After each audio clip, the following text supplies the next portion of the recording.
Vitruvian Man. This is when you get up in line and all the ancestors come back upon you. You assume all the positions of the Vitruvian Man. This is when you go up into a higher level of astral traveling. You meet up with the Christ. He take you through all the lessons, through all the handwork. This requires your whole body.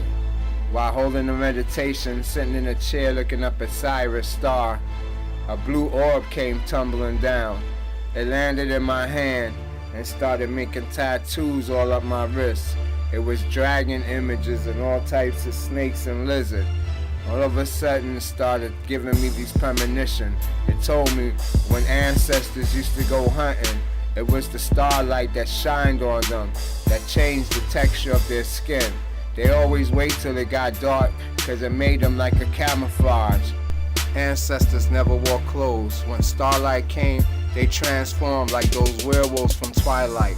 They hunt the animals like predators. The night belongs to the underworld, like in dusk to dawn. When Horus is on the horizon, the chaos gods descends. I'm looking out my window right now. As the sun goes down, we absorb UV light and we project out infrared energy. Under meditation now, I'm able to channel and pull all the light around me, focus it on my pineal.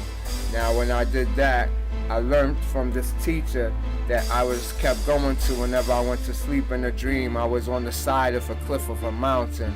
A lot of people around, it looked something like Jerusalem. This man with his hands behind his back as we walked side by side with each other. I could never see his face. I couldn't hear him, but I just kept agreeing. Every time I went to sleep, I would go back to the same place. Soon I learned how to lucid dream. My body's sleeping, but I could wake my conscious up. And I got to see a lot of things that I shouldn't have seen. But I learned a lot too, and I learned how to take that journey. And on that journey, I had met also this wolf called Connor, and that's the teacher that's teaching me how to do the projection.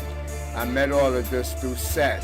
Set was the one that took me down into the red zone, where it's real dark and murky, will be your crown chakra. But underneath there, even if you're a teacher or you come out here in this world to help people, you wind up breaking the oath and the law, so they have to put you down underneath the red chakra zone.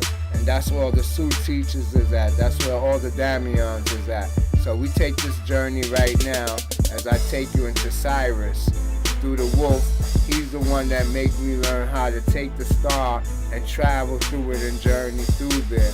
It's a spiritual journey, but it's a journey that takes you there in your astral body or your soul body.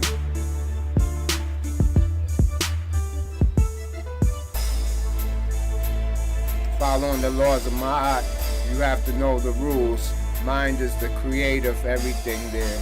And before you could go there, your minds had to be cleansed, because everything you see is what you think you're seeing. But if you don't, then they can show you what they want to show you, because they're mind and we're mind. So under projection, I learned how to be ancestors. You learn to connect with all of them one by channeling them. They come on your pineal and project. Once they start projecting, they show you all their moves. You learn all their techniques. You become them. So you learn how to be the wolf. You learn how to be the lion. You learn how to be the snake. You learn how to be the dragon with all their moves inside of you. It's already done from when you're sleeping. Everything is built into your subconscious. Right now, it's like you're looking at how the soul see life. This is what you see when you're sleeping in the astral world. If you look into the pineal, it'll be equivalent to one of the entities or spirit just standing right over your face, and you're looking in his pineal, and you think you're dreaming, but you're not. And he's animating it with his fingers, so it gives you what your desires are, while he get the energy he needs. He's also the cause of your sleep paralysis. You will sometimes see it as an overlay, because now it's just a silver screen, the Osiris, and whatever your thoughts project onto it will reflect back onto you.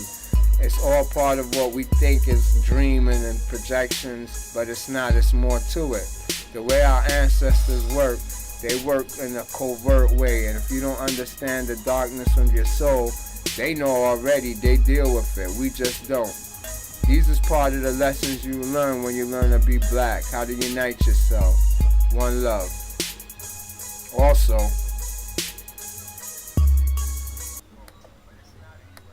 you're just looking at something that you think it's a UFO, but it's not a UFO. It's our greatest ancestors creeping and watching everything. They call the watchers, they overlook, and this is how they perform and see how they do it. So people like, look, it's a UFO, it's a city, but I know who it is. They looking at the wrong thing. They don't see the darkness in the background.